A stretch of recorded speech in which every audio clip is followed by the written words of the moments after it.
Bien sûr, c'est une blague, comme vous l'avez vu au titre de cette vidéo. On se retrouve pour la FAQ de cette chaîne pour les 10 000 abonnés, auquel cas je vous remercie énormément d'être de plus en plus nombreux. Des fois je me demande qu'est-ce qui vous passe par la tête, à cliquer, à venir, s'abonner. Pour quelle raison? Tout d'abord, j'ai plusieurs annonces à vous faire avant de répondre à vos questions que vous m'avez posées sur les différents réseaux sociaux. Je suis allé chez le coiffeur. Je crois que ça se voit, non? Je vais masquer tout ça parce que personnellement, les cheveux trop courts, ça me déplaît. Voilà. Non, sérieusement, j'ai deux annonces à vous faire. La première, c'est que je vais ouvrir une nouvelle chaîne YouTube. Et la deuxième est en lien avec cette chaîne YouTube. En fait, j'ai décidé d'arrêter les lives sur YouTube quand j'en fais et de passer sur Twitch. Alors la raison de départ, c'était au niveau de la liberté. Il y avait plus de liberté pour, par exemple, mettre de la musique de fond. C'était surtout ça le point positif. Actuellement, à l'heure où je tourne, eh bien, il y a des copyrights sur Twitch. Du coup, je vais passer sur Mixer. Non, je plaisante. Parce que Twitch, c'est une plateforme que je connais bien depuis à peu près 1 an et demi. Et je trouve que c'est beaucoup plus optimisé pour le stream que sur YouTube. Je vais prendre un exemple. Si vous allez sur YouTube, que vous marquez Pokémon en direct dans la barre de recherche, déjà, vous tombez pas sur des directs, vous pouvez tomber aussi sur des vidéos. Donc le truc à faire sur YouTube, pour trouver un stream, faut mettre simplement Pokémon dans la barre de recherche. Et en plus de ça, faut aller dans les filtres, mettre en direct, et là, vous avez des chances de tomber sur des streams Pokémon. Mais le problème avec YouTube, c'est que il n'y a pas que des streams Pokémon, vous tombez aussi sur du Fortnite ou du Minecraft ou autre chose comme jeu. Un exemple tout bête, alors que sur Twitch, c'est bien catégorisé, puis je trouve que le système d'émotes, d'abonnement, des raids, host en fin de stream pour faire découvrir d'autres personnes, c'est quelque chose de bien optimisé pour les streams, alors que, bon, vous allez me dire, ça existe aussi sur YouTube, mais depuis bien moins longtemps, et puis Twitch est beaucoup plus optimisé pour les streams, il y a moins de latence, et puis personnellement je trouve que les gens dans le chat sont beaucoup plus matures là-bas. Bien sûr, il reste toujours des exceptions, mais voilà, c'est mon avis personnel. Le lien avec l'annonce que je vous ai fait avant, c'est que vous retrouverez du coup toutes les VOD, les rediffusions de ces lives sur une chaîne YouTube, comme ça ce sera un peu le stockage de mes lives. C'est moins sûr, mais si j'ai le temps, je ferai des genres de best-of de live sur cette chaîne ici. Alors actuellement, j'ai toujours pas créé la seconde chaîne. Je compte m'en servir aussi pour faire des tutos pour ceux qui veulent commencer YouTube. Pour l'instant, elle n'est pas créée. Quand elle sera créée, elle sera ajoutée dans la description. Bon, sur ce, passons aux questions. Première question, enfin c'est pas une question, c'est dans la story Instagram où je vous ai demandé de me poser des questions. On m'a dit merci pour cette story. Eh bien, de rien. On va passer à la question suivante. Pouvez-vous me changer Pokémon, s'il vous plaît? Et ouais, ok, bon. Le mec il m'a pris pour Léo de me transformer en Pokémon à humain ou faire l'inverse. En fait, peut-être que cette personne voulait que je l'envoie dans le monde des Pokémon, je ne sais pas trop. Je réponds avec humour, mais pour approfondir le sujet, pouvez-vous me changer Pokémon? J'ai souvent cette question, comme n'importe qui, quand t'as des Pokémon, t'as pas forcément envie de les donner. Donc, ou sinon, il faut avoir un bon Pokémon à proposer à l'échange. Et je fais presque jamais d'échange. Mais vous pouvez, je vais prendre un exemple. Vous pouvez voir souvent dans mes commentaires ou même dans mes messages privés. Bon, ça, vous pouvez pas le voir. Mais j'ai beaucoup de demandes de faire des échanges, de donner des Pokémon. Ou des gens qui me remercient d'avoir fait des échanges miracles, leur avoir donné des shiny. Alors, pour vous dire la vérité, j'ai fauté à un moment de ma vie. J'ai l'impression d'avoir fait un truc grave. Il y avait avant 2017, je faisais des live distribution et le problème c'est que j'avais fait des sauvegardes comme ça que j'avais partagé sur mon ancien serveur Discord, et le problème c'est que sur ces sauvegardes, quand je donnais des Pokémon, en même temps je faisais ma pub où le DO du Pokémon était soit Rem27, soit YouTube Rem27. Et c'est souvent comme ça que les gens me retrouvent. Passons à la suivante. Te touches-tu plus souvent le mardi ou le vendredi? D'accord. Bon. La suite. Tu préfères la 3DS ou la Switch? Je trouve que c'est une question qui va pas avec les deux consoles que tu as choisies. Je vois pas vraiment le rapport parce que c'est pas la même génération de console, c'est pas la même façon de jouer. La 3DS a 2 écrans, voilà, 3D, tu peux voir en 3D. DS dual screen, c'est-à-dire 2 écrans. T'as un écran tactile, t'as un autre écran un peu plus grand sur la 3DS. C'est pas en HD, c'est un problème de puissance graphisme, oui, ça se dit. Par contre, t'as un sacré catalogue sur 3DS avec tous les jeux 3DS sortis depuis 2013, 2011, je sais plus quand date la 3DS. En plus de ça, elle est rétro-compatible jeux DS et elle a accès au Virtual Console qui permet de jouer à des jeux plus anciens. Alors que la Switch est assez récente, il y a moins de catalogue. Je vais pas tarder à éternuer, je suis désolé.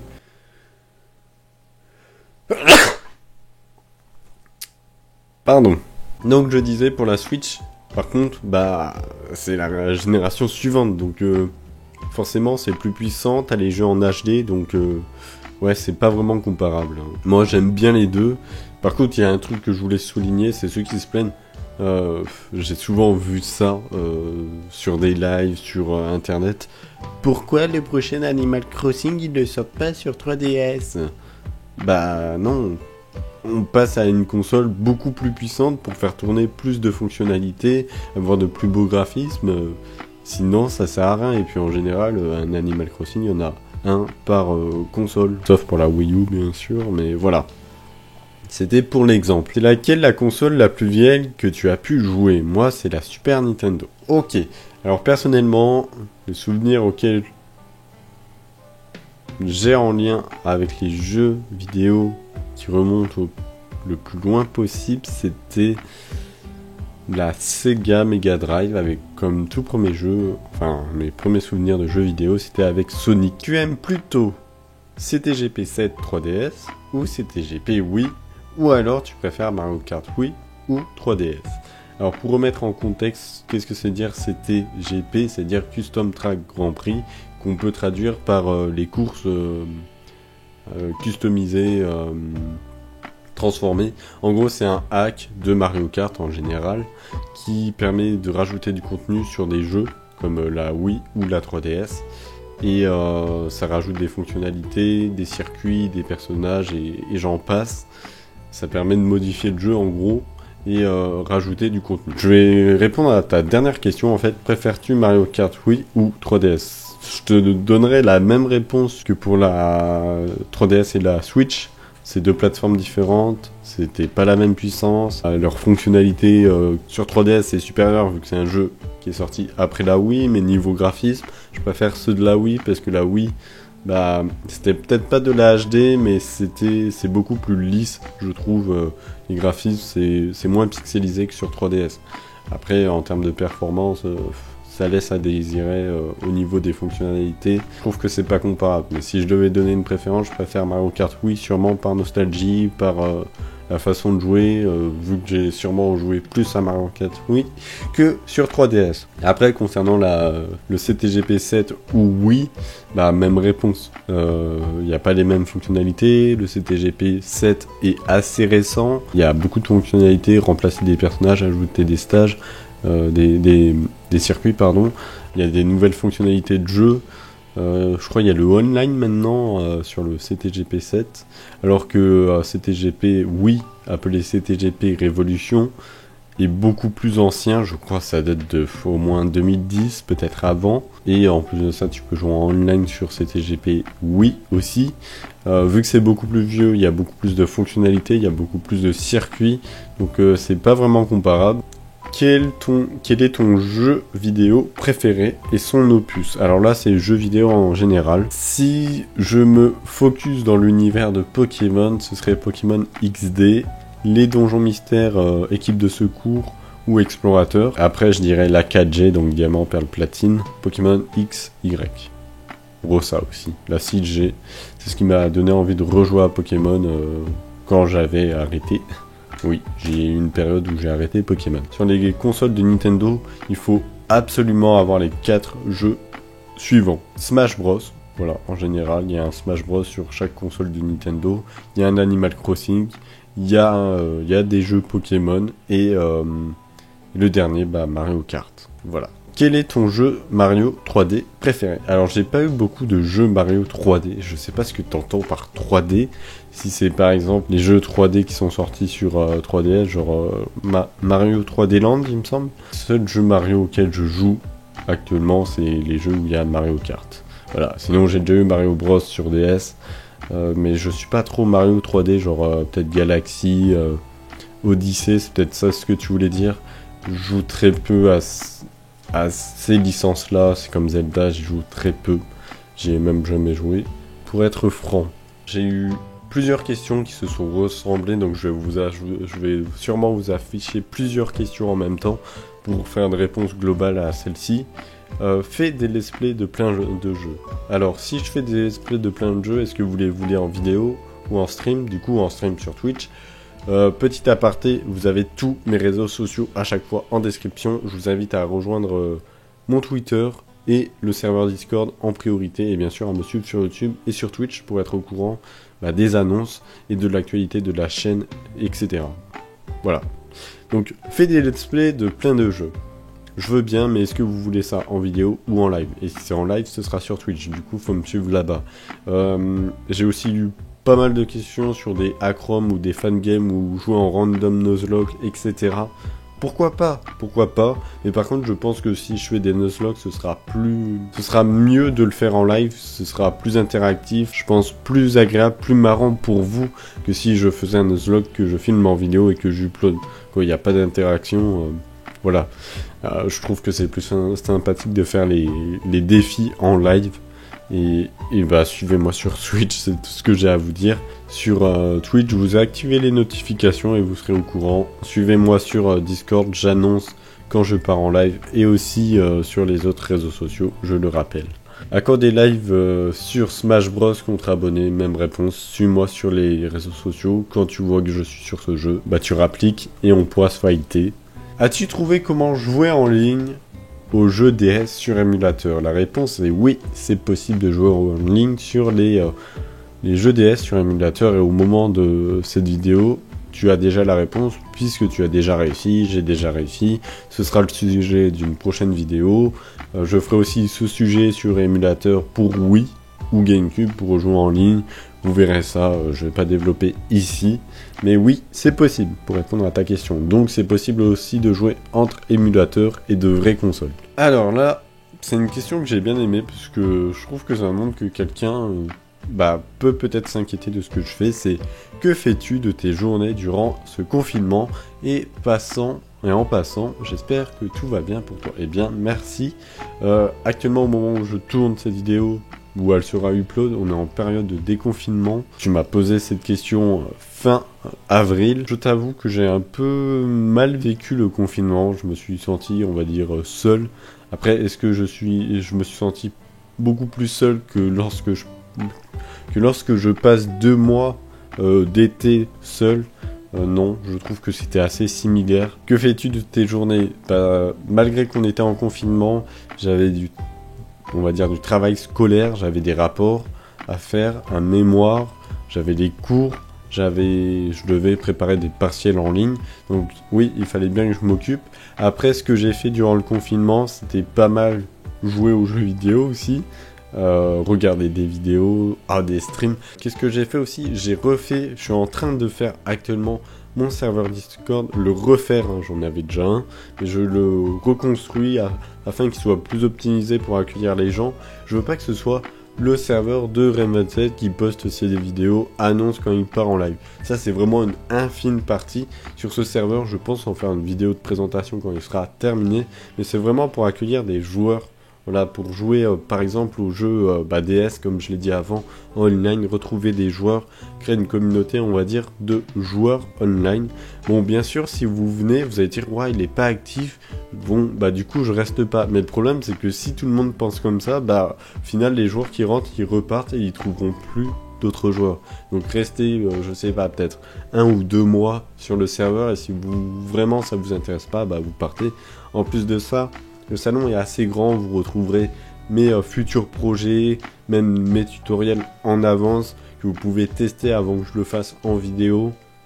Voilà, ce sont des exemples, c'est un peu l'avant vidéo en exclusivité et gratuitement bien sûr. En parlant de gratuité, je voulais faire un aparté pour ceux qui regardent les pubs Utip, Je tenais à vous remercier, même si on gagne peut-être 30 centimes par mois, c'est pas grand chose, mais ça fait peut-être 1 an et demi, 2 ans que j'y suis. à force, on n'est pas loin des 20 euros. Et avec ça, ça va me permettre soit d'acheter du matériel, soit de vous récompenser entre guillemets, en faisant des giveaways, des cadeaux, soit sur Discord, soit sur la chaîne. Je sais pas trop. Là, je pense que on n'est pas loin des 20 euros. Je crois qu'on doit être vers 17 euros. Soit j'attends les 20 euros pour, par exemple, vous offrir un abonnement Nintendo Online de 1 an, soit les 25 euros pour des Fighter Pass, pour un Fighter Pass du coup, sur Smash Bros. Si cela vous intéresse. Après, je vous avoue que si jamais j'ai besoin de cet argent pour réinvestir dans du matériel, ça passera en priorité. Voilà. Mais voilà, je voulais dire, c'est possible si vous regardez des pubs que on cotise cette cagnotte pour la réinvestir pour vous. Pourquoi pas? Quand je dis pour vous, ça peut être le matériel parce que ça augmente la qualité et plus de vidéos. Sachant que en général, les vidéos demandent énormément de temps et surtout à la recherche, peut-être l'écriture pour certains tutoriels, au montage et voilà. Et en plus de ça, vous avez accès à ça gratuitement sur YouTube. Donc pour me récompenser, pourquoi pas mettre le like, un commentaire et regarder une pub sur YouTube. Est-ce que par hasard tu t'appelles Rémi? C'est une bonne question. Alors, pour te répondre, oui et non. Pas de cette façon. À quand les 100K? Et bah ça, la réponse c'est vous qui l'avez. C'est vous qui avez le pouvoir entre les mains. Si vous likez, commentez, partagez la chaîne, faire en sorte que mes vidéos soient mieux référencées et donc la chaîne soit mise davantage en avant. C'est vous qui avez le pouvoir. Mais si on suit une logique de proportionnalité, s'il y en a, si j'ai mis peut-être 5 ans à avoir les 10K, tu multiplies ça par 10, normalement dans 50 ans j'ai les 100K.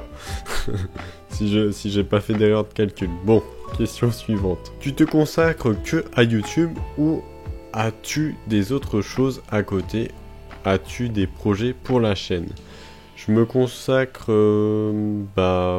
à côté de la chaîne, je vais forcément rechercher un travail parce que on a besoin d'argent pour vivre et pour avoir de l'argent, il faut travailler. Je ne vis absolument pas de YouTube et je pense que je n'en vivrai jamais. Ça, je tiens à vous le dire. Bon, j'ai quand même un espoir, peut-être qu'un jour, je sais pas, ma chaîne va percer, mes vidéos, ou peut-être grâce au live, je sais pas du tout ce que me réserve l'avenir. Mais c'est trop instable Internet, faire des vidéos sur Internet, des lives pour être rémunéré. Faut avoir une communauté qui soit solide et qui te soutient. D'ailleurs, je remercie à chaque fois, ça se voit peut-être pas, mais les peu de commentaires qui me disent « Ouah, super travail, merci, etc. » Ça m'a aidé. Vous pouvez pas savoir à quel point ça peut soutenir quelqu'un. Pas seulement moi, mais les gens en général sur YouTube, les petites chaînes, ou même sur Twitch. Je sais pas, donc franchement, n'hésitez pas à les soutenir, à leur dire que leur travail c'est bien, que vous avez appris des choses. Ça coûte rien, c'est gratuit et ça fait du bien au moral, même si en général on retient beaucoup plus ce qui est négatif. Je peux vous dire que les choses positives, on les retient aussi très bien. Donc à côté, je vais rechercher un travail pendant une année avant de peut-être me relancer dans d'autres études, peut-être l'audiovisuel, je sais pas trop en fait, c'est un peu vague pour moi. Moi, ce que j'aimerais faire, c'est avoir un travail, une rentrée d'argent qui me permette de payer mon loyer et ma bouffe, je pense comme tout le monde, et à côté continuer ma passion qui est YouTube et Twitch, faire des lives. Bien sûr, si ça prend trop de temps, je diminuerai la cadence du contenu.